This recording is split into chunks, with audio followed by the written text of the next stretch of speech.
Welcome to the Lynn and Scott Show, and everybody's on the stage. Welcome, everybody. I am super excited. Hey, Scott, how are you? Awesome. Excited. You talking to me? Oh, Yeah, Jonesy. He's Jonesy. You got to get this right. Okay, you guys, this is all messed up here, but I want to do something. We're missing one author here, but I want to do this really quick to just give. We got a new Dr. Christy Vanacore here. I'm super excited that she's here. And I'm going to just we got a few authors here. We've got Debbie Bettendorf. Rex, he's not here, but he's usually here. Bob Donnell. We've got Barry, who's not here, and Walt. And then we have Mr. Scott Schilling. And I love the title of his. And then we have the beautiful Dr. Christy Vanacore. I'm so grateful and happy that you're here as well. So welcome, everybody. Go ahead, Scott. Welcome, everybody. It's like I feel like I've got way too many people in my living room.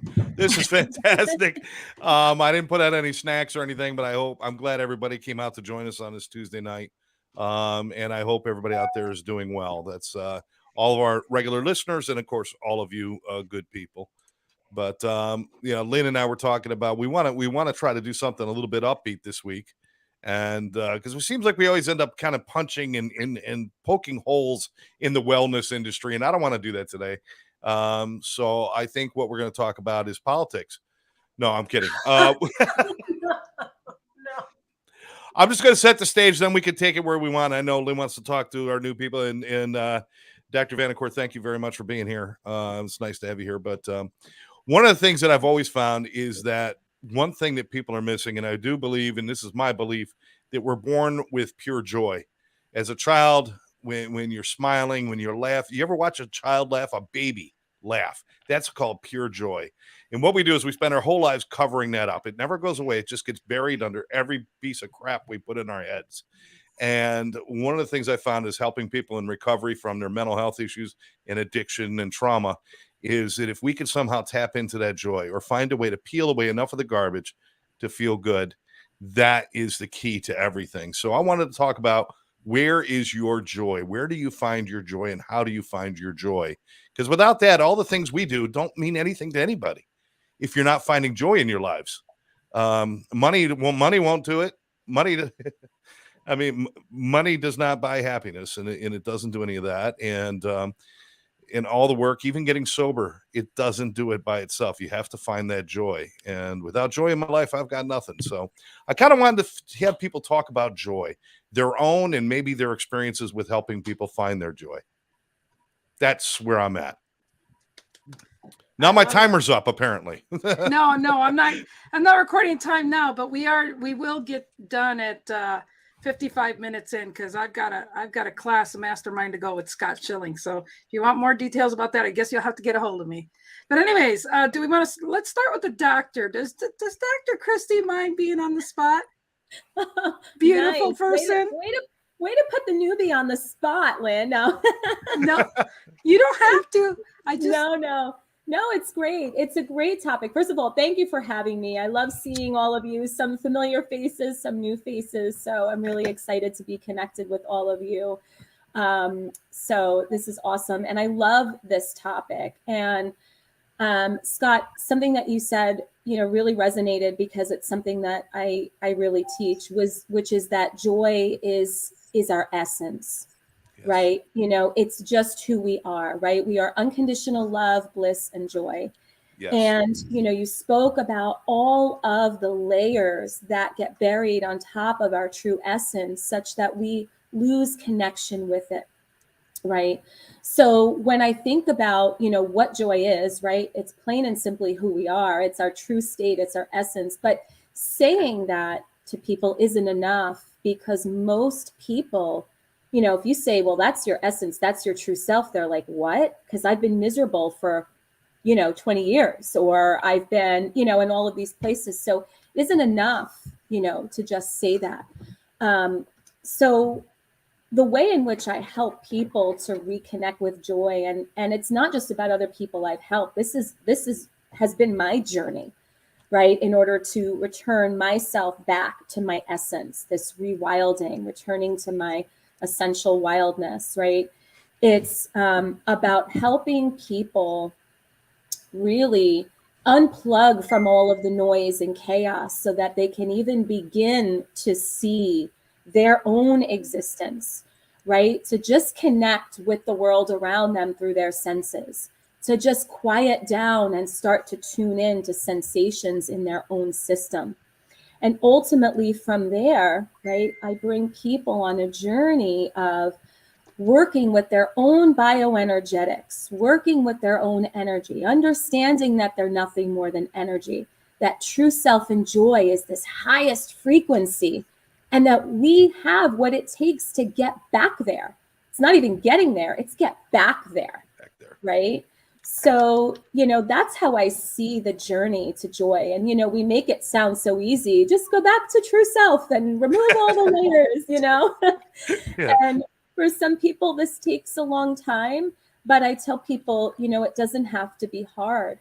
And once you make the choice to say, okay, I'm done living this lackluster life, I'm done struggling, I'm done suffering, I want to feel something. And sometimes what it takes is they get a glimpse of it. Right. It's sort of like my story where I remember being at the kitchen window one day when I was in the height of like all of my physical and mental health issues. And I felt this spark in me. And I'm like, what the hell is that? What is that? Where did it come from? Talk about lighting your fire.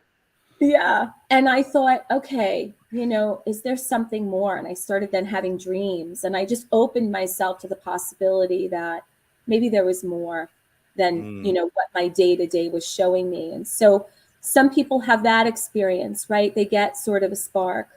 And for other people, they're just so damn sick and tired of being sick and tired that, they're willing to do whatever it takes to find something else. And they don't even know what they're missing yet, right? So, so it kind of happens in these multiple ways, but it really is about reconnecting with our essence. And, as I call it, rewilding, which is returning to our essential state of what it means to be a spiritual being, in this human experience, and reconnecting with the way in which we're programmed, right? Everything from being out in the sun because our mitochondria is programmed by the sun, walking barefoot in the grass because we need electrons from the grass, being around water because we need the negative ions in order to balance and regulate our hormones. So just our basic, it sounds basic, right? But we've gone so far away from that. Yeah. And the further we've gotten from the way in which humans are built to live, the farther we've gotten from that, the further we've gotten from our essence, which is that essential joy. And Christy, I love all of that. That's brilliant. I really like what you were saying about peeling back the layers. And the thing is, it is uncomfortable. It's not a good thing because we're used to all that weight. We're used to that pressure, that weight. That's what motivates us. That's what keeps us going. And it shouldn't be that. We should be motivated by our core and by our joy. It's like if you go experience weightlessness in zero gravity, it's very uncomfortable. It feels like you're just going to fall apart. It feels because we forgot what real freedom is. And after a while, you start to develop that. But as human beings, we love that weight. We love our traumas. We love our pain. We love all that stuff because we feel like that's what keeps us grounded. And it's almost against nature to peel that away at this point. But I'm glad that you talk about it the way you do, because it is the core of who we are, that joy. Yeah, it is. It is our essential essence for sure. The shamans have a really beautiful way of looking at this, and it really shaped so much of my healing, which is that, years ago, and even still in indigenous cultures, if you were to go to the medicine person, right, the shaman, and you were to complain of any illness or any ailment whatsoever, any disease or anything, the shaman would ask you 4 questions. And that is, when did you stop dancing? When did you stop singing? When did you stop believing in the magic of storytelling? And when did you stop finding comfort in silence?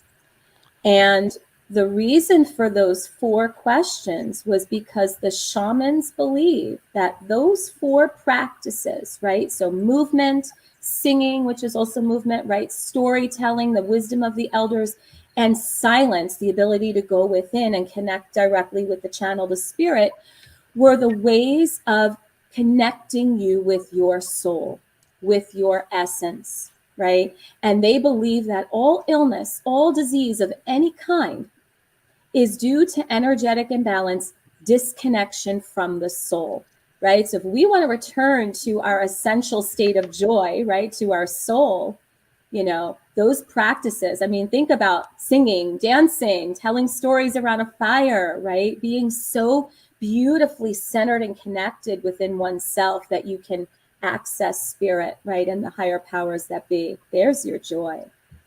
Love that. This all sounds like vacation. It all sounds like we need to go on vacations more.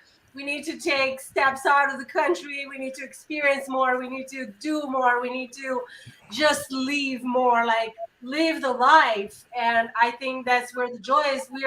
We're so caught on to the problems and the life and the everyday living life that we forget about joy. We don't even think about it. And so many times we're just like, keep going and going and going. And we are bombarded by all those extra curricular activities coming from everybody. And we don't think about, okay, let's go, let's disconnect. Let's just go, like you said, Christy, just go connect with the higher power and just take a break and disconnect.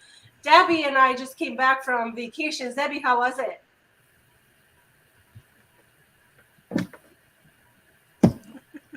I can't hear you. I know. I was There you trying go. to get my body to move it. It was beautiful. It was beautiful. Belize was amazing.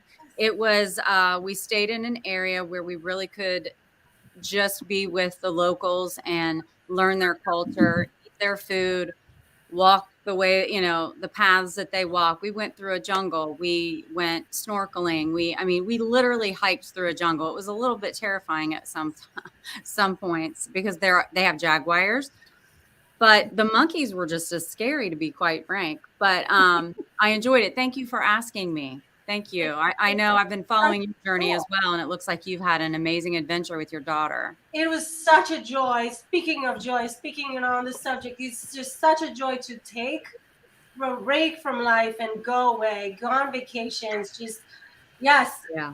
It was amazing. Yeah. I want to add something. So I loved, Christy, when you talked about what the shaman said. I just read something today where a great shaman said, are you running toward life or are you running from death? And that was so empowering to me. Wow. And I thought, gosh, that's so true. And I was really excited about what the topic was today because I talk to people all the time. I'm not a professional joy seeker, finder, helper of anyone except myself. But I can say I've talked to people about just the question. What do you do for yourself to help you find joy? If you feel miserable or you're depressed or whatever, find joy in the fleeting moments of even like when I watch a family interacting with their children and it's so cute. And like that brings me joy. My morning cup of coffee, sitting in silence and looking outside at the beautiful scenery, that brings me joy. And when I really thought about what I was going to bring to this today, it isn't anything huge. It's all the little things that we see, that we experience in life that really bring us joy. And when at the beginning of the show, Scott Jones, when you said, it's not money. Money doesn't bring you joy. I have never been like, I've never thought, oh, my check this month really brings me joy. I mean, yeah, it's nice. I would be really sad without it. But it like joy, does it really bring me joy? Like moments, experiences, the value of friendships and relationships and love. That's what brings me joy. And also the shaman with the 4 questions, Christy. I was like, my dad asks one question. If I'm not feeling well, have you pooped today? That's his thing. I'm like, I have a headache. Have you pooped? It's like, okay. But anyway, I digress. It's moments like this when Debbie says things like that I say that Debbie has brought me joy. Debbie. Yes. Is, And Debbie's number Debbie one is fan, the gift. Mark. That You brings better me believe joy. it. I think, Well, I think it is true. It is called the Charmin principle, but it is true. It is a true thing. we pursue happiness, and we choose joy. Joy is a choice, right? Love it. And joy, for me, I find my joy when I am in a state of gratitude. That brings me great joy. Grateful for everything, the good and the bad, because inevitably something good always comes out of it. Yeah, true. Yeah. It's a lesson Absolutely. sometimes. Cool. Yeah. Bob and Scott, you're deep in thought there. Go ahead, Scott. Mine is, it's interesting to hear how everybody has described it, and I agree with everything that you're saying. But, I think we start out at a point where we understand it because we haven't had all that life experience yet. And then stuff starts to pile on us. And if we have some good guidance along the way, we learn to dust off some of that crud. Mm-hmm. And then we see our joy again. And then maybe we get a little more successful, or we have a little more responsibility, and all of a sudden it starts to pile on us again, and we start to lose that again. And I created a meme about coaching and why I coach and why I train, that it's not about status and stuff. It's about moments and memories. It's about really creating that. So when somebody says to me, "Where's your happy place?" or that point of joy, it's easy. It's on an 85-foot catamaran in the British Virgin Islands, tucked into an uninhabited island with two goats bang over the top as the sun rises with a cup of coffee. It's 5 o'clock, two tarpons swimming underneath me. I can smell the coffee wafting, going, why am I up so early? I can tell you, and I can say that like that and go back to that place in a heartbeat. And so for me, when I coach or train, it's what's that happy place? It doesn't have to be the same as mine, but it's what's that place that is so embedded in your memory. It's the moments and memories, right? That was a moment in memory I will never forget. To be sitting there with an uninhabited island, the only thing that was there was a couple of goats, and to look down and see tarpon swimming underneath me is like, wow, what an amazing world we live in. What a opportunity we have to partake in all of that. And quite frankly, I would prefer to be in joy 100% of the time right there. It's where I intend to move my office. So, but I think that the biggest part of this is we tend to allow things to pile on us, and we stop brushing it off, or we forget to brush it off, or we don't have the people to help us brush it off. And I think I shared last week when I had my hip replaced a couple of weeks ago, I came out of the surgery changed. It's like I let all the stuff go. It's like they took the part out with me. They took all that crap with them, and they put in a new part. And it was like, it's time to refresh. So again, sometimes we need the memories. Hopefully you don't have to have a body part replaced to do it. But the point is, I think this is a great discussion because it is all the etherical stuff.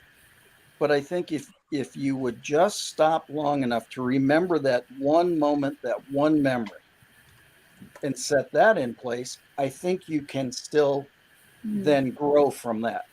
You can create the next one, the next one, the next one. Yeah, I don't want people to think that we're brushing aside all of our troubles and responsibilities. We're not doing that. It's about setting them aside for a few moments once in a while to allow ourselves to just be. I can't tell you how many people come to me and they say, they're new in recovery. They're trying to get, they just spent 10 years with a needle in their arm, living on the streets. And they say, all I want is to be happy. And I said, do you know what makes you happy? And they said, no. I said, well, then we've got a long road. We've got to find that out. It's not about the end result of happiness. Happiness is fleeting. It's about what gets you to that point. Now, Scott, I love that you could identify a moment in your life and say, that's my go-to moment. And I think everybody has those, but we forget. Everybody just we fell into this FML attitude. Something's not going right. Fuck my life. Everything sucks. That's not the truth. It's not the truth. Everything doesn't suck. No. There's a lot of great things. So I love that you could just identify that moment. And yeah, I've been sailing out there. That's beautiful territory right there. Beautiful. What do you say, Bob?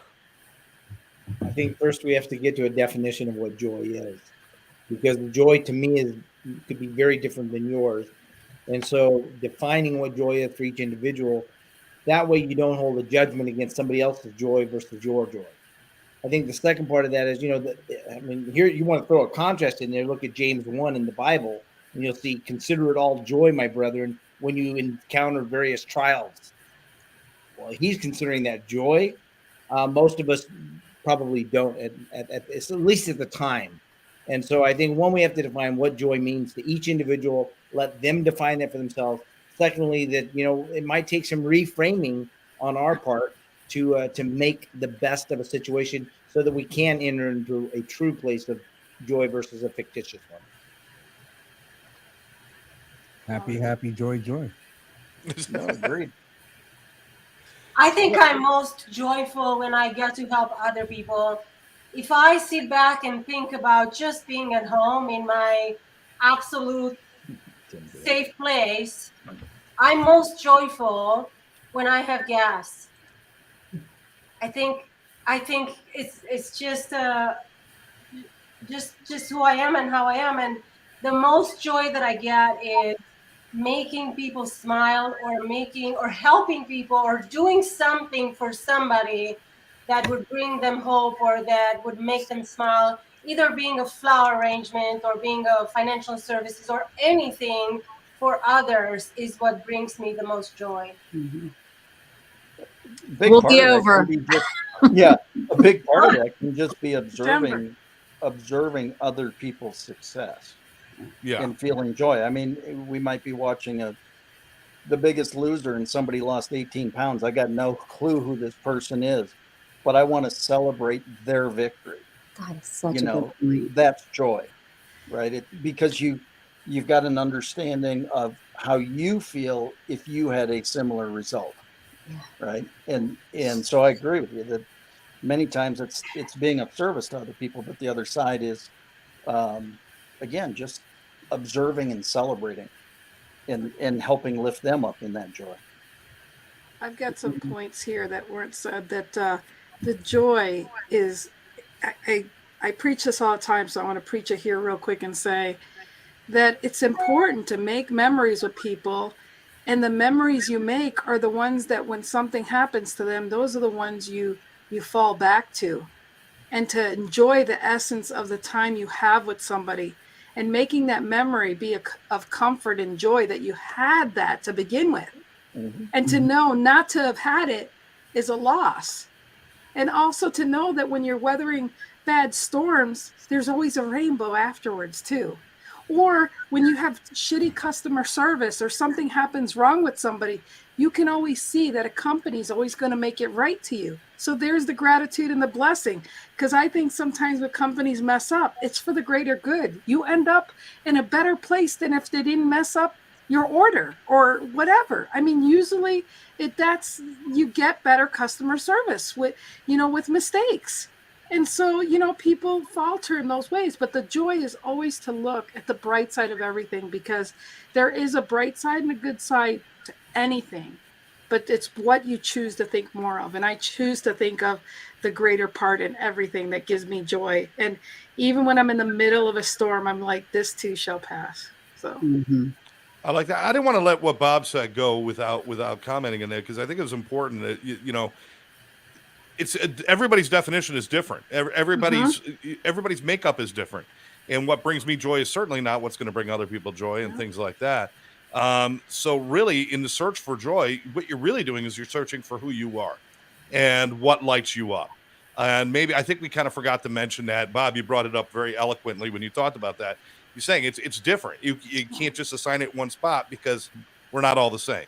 Right. And I think all these pieces come together. And I think that the search for joy is really more the search for who is Scott or who is Jonesy? I'm not talking about you, Scott. I'm talking about me. Who is Jonesy, and what lights him up? Because I don't think having a guitar in your hand is going to light everybody up there. Or I don't think having a paintbrush in your hand. And I've even got a Rubik's Cube that I've had for 28 years that is not solved yet. But I'm reserving that. One day I will solve that sucker, and there will be joy. You'll take the stickers off and you'll put them back on. I just know I it. did that with another one. I got caught. But Yeah.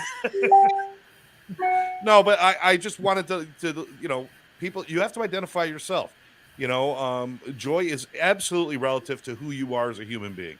And that journey of getting to know who you are, that's the most important journey you're ever going to take. And hopefully you'll find some joy in that journey. And that's what we're talking about here. So, yeah, I hope everybody makes their happy place memories that you can go to when you need to find, when you're really sad and down in the dumps. You got to think of these times that you spend 3 or 4 hours laughing with people after a show. That's just an example. But, it's the memories you make that are really important. Yeah. Oh, that's an inside joke, but we'll leave it somebody says Scott's makeup is on fleek. Yeah, that's probably Joe. Which Scott are we talking about? He's probably talking about Jonesy. Jonesy is the record holder for the biggest waste of Rubik's Cubes. That's Joe. And I'm really excited because soon we should be able to have as many people as we want on the stage, right, Scott? We're working on it. Yeah, we're working on it. So, anyways, no, this is a really great topic. If we want to go around the room and share what somebody else said that impact you, what do you think, Scott? Well, I think what Bob said was absolutely right. It's probably the foundation of it all, that everybody is, their definition of joy is different, because we've all been culturally raised from something else. I just think of whether it be religion or this or that, we may have the similar desire to believe in something, but we've been taught something different, right, by whomever we were around in the beginning, So I think the definitions, one person's joy is another person's just happy and goofy, and that's why I really think, life is about experiences and what you go through and the expansion of those experiences. And so I agree with what Bob said. We all have our different definition. And I know that for me to go to that place is awesome. I learned this way back when I was a sales manager. I had a big incentive trip to fly our entire sales force from Chicago to Honolulu. This was going to be like the greatest trip ever, except half my sales force was afraid to fly. But I didn't know it. Oopsie. And so this great incentive to me and so many was traumatic and demotivating to the rest. Wow. So it's a similar kind of experience, right? You've got to find your joy in the place that you can go to in that time of pulling it together. Thank you, Flo. Absolutely. That's all right, who's next? Half right there. So I know that Joanne's gonna kill me for this, but so on the private chat, Barry, our very own Barry, says still on the road, may not make it today. So Joe Ingram goes, don't worry, Barry. Bob Donnell is speaking with an accent, so it's like you're here. That's cute. Oh, Ingram. Piece of work. We got lots of love here. We do. We got lots of love here. I love it. Good stuff. Oh, you know what? Since I would say this, I really appreciated what the doctor had said, and like in with Hollywood Square, Circle does get to square with Bob. Just everyone here has such a great level of input, and Debbie and Teodora. Just it's a real. I love coming to this on Tuesdays when I can make it, because it's just so impactful. You're pouring into people. So I think it's great that on Tuesday nights I can have begin with a joyful beginning, and at times have a happy ending. So I'm really, really happy. Oh, my. Let's sign off the show before that happens. Don't bump. Good Lord. Ay, Dios mío. Don't say more than that because then you go flash off. Again, So like if what Bob I says. do, I'll have to. I'll have to go with this voice. Right, Teodora? There you go. Wow. Oh my word. Oh Oh, my God. It's just too I much. know. Do you notice in the bottom it says that you are in the show? Everyone can see and hear you. Hey, wait a minute. You changed it from Debbie's biggest fan to Joe Ingram's alter ego. Alter ego. I just noticed that. Well, It would have been good for me to have seen that little box one Hey, day. Pamela Aubrey. Right? this is what we can expect when we offer a spot to Sybil here. It's something different all the time. Anyway, He's in a witness protection program, and he's not wearing a wife beater today, so we're doing good. You look really nice, Mark. so Teodora, where are you landing on all this Joyce talk? You know, being here on tonight is just so joyful, and I realized how much I missed this group and how much I missed you. I think I was out of social media and the internet and all of that for about 3 weeks, if not even longer, and it's just such a joy to be here. But I resonate so much with what Scott Schilling said about finding your spot, finding your place, and going back to that where you can really be joyful and find that perfect place for you that you hold in your heart to be joyful and find the joy so that you can continue to go forward and move forward. I'm a very happy person. I don't ever look at no matter what happens to me or for me. I like to say what happens, it happens for me, not to me. It's a joy because I like to always look at the positive side and learn my lesson from everything. So it's a joy to be able to learn the lesson, and it's a joy to go through life with good and bad, and it's a joy to do everything with a grateful heart and be able to keep going. And no matter what, it's a joy to be alive. Life is a gift. And we're live. How about that? Being alive, right? And being alive, it's a joy. Like we get to do things and experience, and it's a joy. So Love that. Christy, Dr. Christy. I know you're eager to. You've been taking notes over there. I know you have. I think, what I just keep coming back to is kind of how we started, right? With what Scott Jones was saying about, joy just being our essence, right? Because for me, I know that if joy is who we are, then anything that I can do that allows me to be an authentic expression of who I am will allow me to feel joy. And what that means is that even in trying times, right, if I am authentic and allowing myself to feel the full range, right, of emotion, the full range of experiences, and I'm allowing it to be present authentically, and I'm allowing that energy to just move through me and really be with it, right? That is me standing in my truth, and my truth is joy, right? So that's for me, right? Again, it's just the essence of who we are. It's, I don't have to outsource my joy. My joy, I'm at a, I'm at a point where I'm learning, that joy doesn't come from just the vacation or just being with this person or that person, that it's sourced from within because it's who I am. It's my life force, right? So as long as I can come back home to myself and stand in my truth, no matter what my circumstance, whether I'm on a beautiful beach or whether I'm, driving my kids to the 99th hockey practice of the day or, whatever it is, right? That it is possible for me to experience my true self, which is my essence of joy, that there is beauty in every single moment that this life has to offer us. I love that. Love that. Absolutely. Definitely. And you know, Christy, I wanted to say I had heard your presentation, which I really enjoyed until the end when I wanted to ask a question and a raccoon got in my gazebo and freaked me out. And it was like, couldn't get out because it has a curtain around it.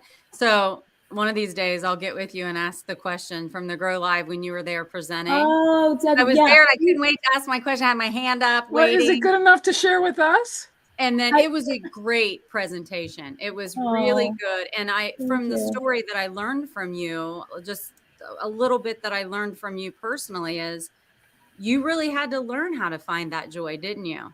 Yes. So you know, and when sometimes things happen to you in life and maybe the upbringing or whatever your trauma and circumstances are, you know, when people who are listening to us right now who are all saying, we love, you know, we want to find joy in this and joy in that. And there may be people watching or listening right now that are really going through a struggle. Yes. Well, just know that each of us have our lives too. And we all have our own issues with finding joy sometimes. And I think the meaning of this show is just to maybe inspire others to dig a little deeper to find it. And so thank you for sharing that, Christy. And while I'm here, really quickly, I want to say, when Bob said everyone has a different definition of joy, that is so true. That's my book. Everyone has a different definition of joy, and we can't judge others for what they enjoy and find joy in.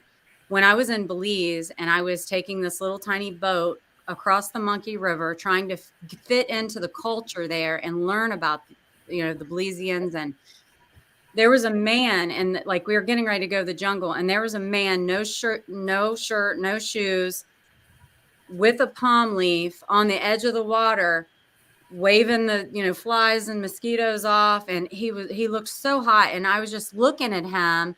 And in my mind, I thought, oh, I would not find joy in that. Like I would not. And I thought to myself, oh, I wouldn't want to be that, to be there, to be that man. And then right away in my brain, I thought, he's looking at me. And what if he's saying, I would not want to be that. Look at that tourist coming in on the, you know, I don't want to be that. So for me, that whole little thing that happens in my head that no one knows, but now they do, that kind of conversation that I have with myself all the time about, this is what I'm thinking. I wouldn't, well, he probably doesn't want to be me either. He wouldn't find joy in what I'm doing. So I love what everybody said. And I always love to listen to each of you brilliant people and souls, because I learned so much. So thank you. You bring me joy. Well, I learned something new today too. When somebody loses focus, I'm going to say, do you have a raccoon in your gazebo? I think that's a great new thing. I mean, it's like, it was awful all of a sudden. And I had my earbuds in. I was really quiet and I was really listening to Christy, and I was like all into it, and I had my little hand up and I was hearing, and all of a sudden out of the corner of my eye, I was like, and I was like, ah! And then it was like freaking out, and it couldn't get out. It couldn't figure out how to get out because I had curtains around it. And I was like, oh my God. And I clicked off. I'm like, screw it. It's not worth the question. He was wondering what that woman was doing in his gazebo. He was thinking about him. He was thinking about you. Now Scott's book says, that sucks. What now? Right, an elephant in the bathroom. I don't know what's next. I don't know. Schilling. That was good. You're right. It was like, what's this woman doing in my gazebo? What's this woman doing in my gazebo? But you see, that's what Scott would say. What? That sucks. What now? Exactly. That's and what I this was is thinking. A sliver of joy that we are sharing at the moment. Right. Bob, what do you say, if brother? anything, joy with the laughter. Laughter really helps bring joy. Oh, yeah. I mean, that's, you know, really to the soul. To the soul. You know, I love everyone's talking about, I think the idea of this whole, we've kind of touched on it before in another show, but I think the idea that people think, well, when I get there, I'll be joyful. When I get there, I'll be happy. When I get there, I'll be successful. When I get whatever it is, relationship, money, spirituality, whatever it is. And the bottom line is, and as we all know, as I'm talking to you guys, as we all know, anytime we say, when that happens, I'll be this, it precludes us ever being that now. Yes. And Yes. so I think it's really important for me to remind myself constantly that anytime I'm looking in the future to make me joyful, it means that I have precluded the fact that I could ever be joyful in my current circumstance. Thus, going back to that verse I showed. Yeah. Absolutely. You know, you gotta do it right now. And if you don't do it right now, then it'll never be. Because we're always living right now. Right. You know, and when you want something, you've got to build it, think it now, and hold on to that for it to come when it needs to come. And so we forget that. And then we let the weeds come in. We let the weeds of doubt or wandering and not which takes you away from the focus.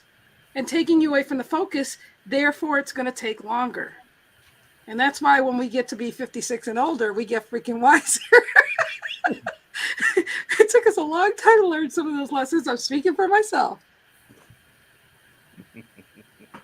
But again, if everybody could look back in their life, even if you're younger than 50, start looking back at the times of your life that you really wanted something and you ended up getting it.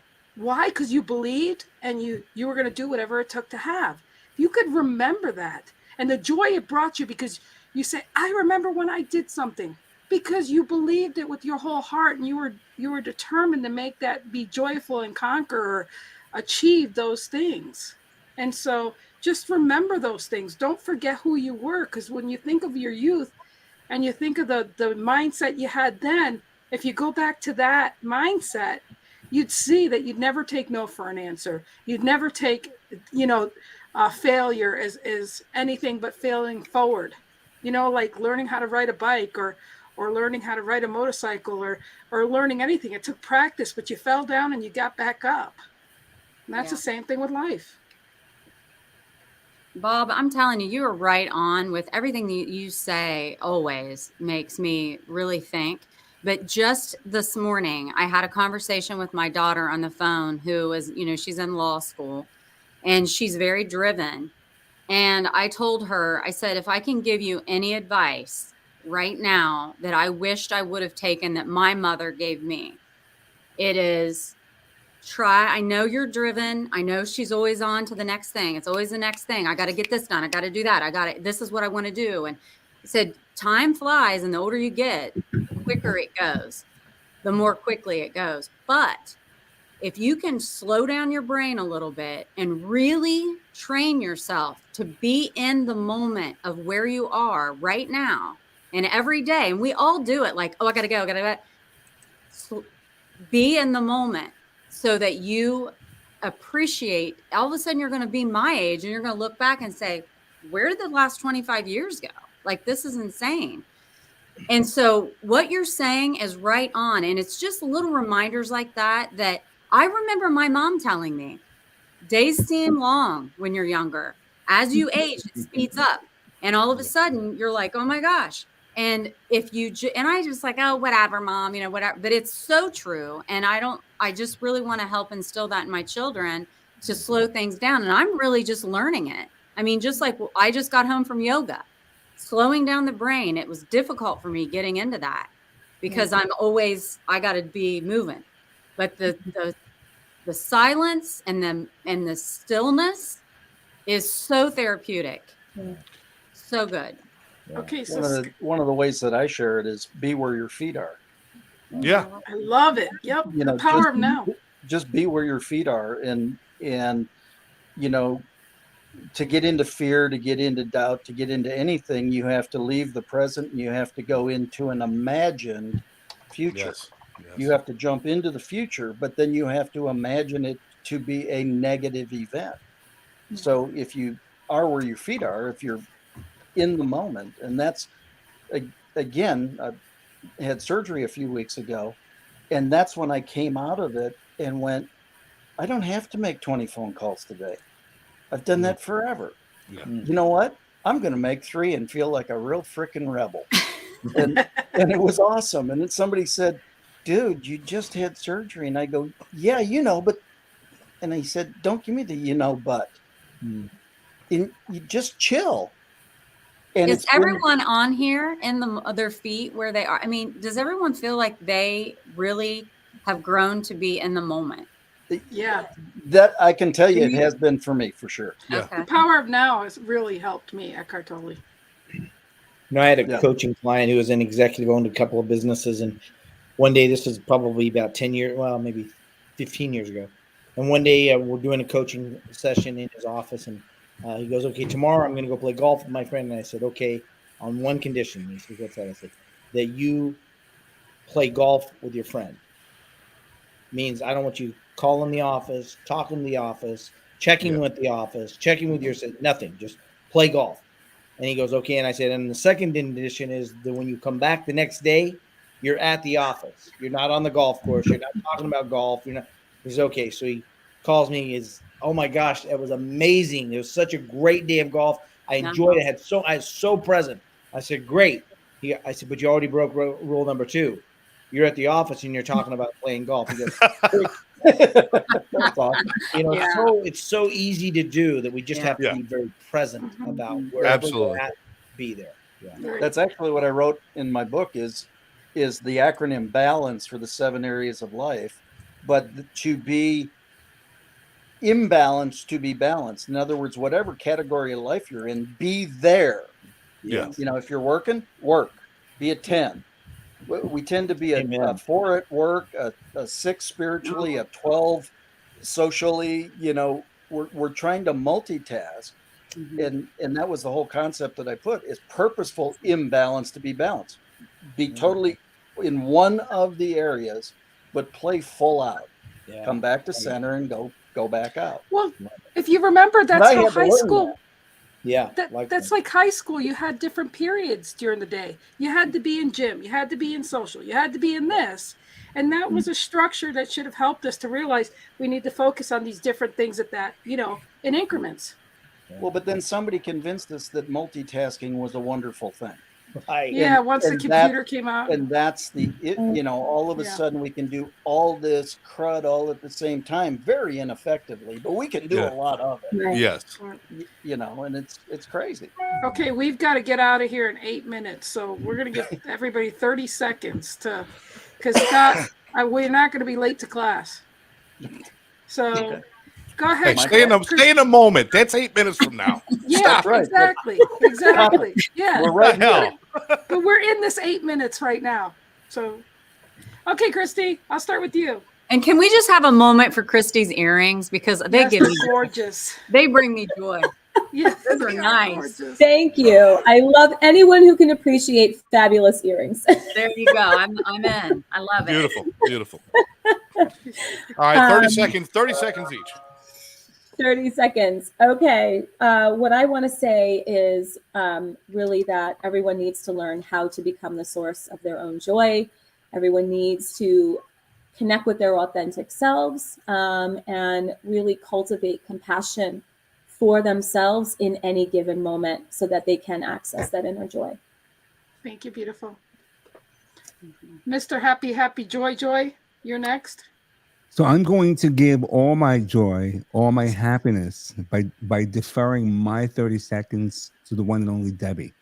Oh, well, I think I said everything I want to say, but I want to recap with making sure that our listeners and us, that we try to stay in the moment and appreciate the joy when it comes. And I love what Schilling said about having that in your brain, and then maybe in a lackluster time in your life, bring it back and remember. That was really good. I enjoyed that. And did anybody else just see the raccoon nose poke up? Oh yeah, so now it was.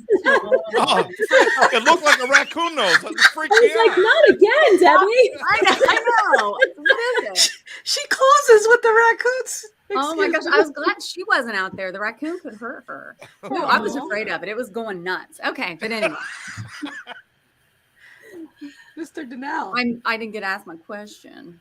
I'll ask Christy another time. I think Debbie, contact me. I will. I think I've said everything I was going to say, and if I was going to add anything, it would just be that idea of what be means. The BE. What does that mean? And show that as an example on how you live your life. I love it. Yep. Teodora. It's just, don't do that, Lynn. Okay. It's just a joy to be here Tuesday night, to be back home again and being in the same studio with everybody. It's a joy to watch how much admiration Mark has for Debbie. It's such a joyful moment to hear him speak and show everything he feels for Debbie. Is just such a joy. And it's such a joy to listen to Dr. Christy and to Debbie. And again, helping others is what bring me the most joy. And I think everybody should try that. Love it. Mr. Schilling. You know, I just want to thank you for having the opportunity to be here with no agenda. This is a blast. Yeah. This is joy. Being able to share and just communicate and, you know, high intention, low attachment, not worry about what's being said or what's being judged or whether you're judged or not. You know, I mean, what a wonderful setting. So thank you for setting it up, Jonesy and Lynn, and giving us the opportunity to play in your sandbox. Yes.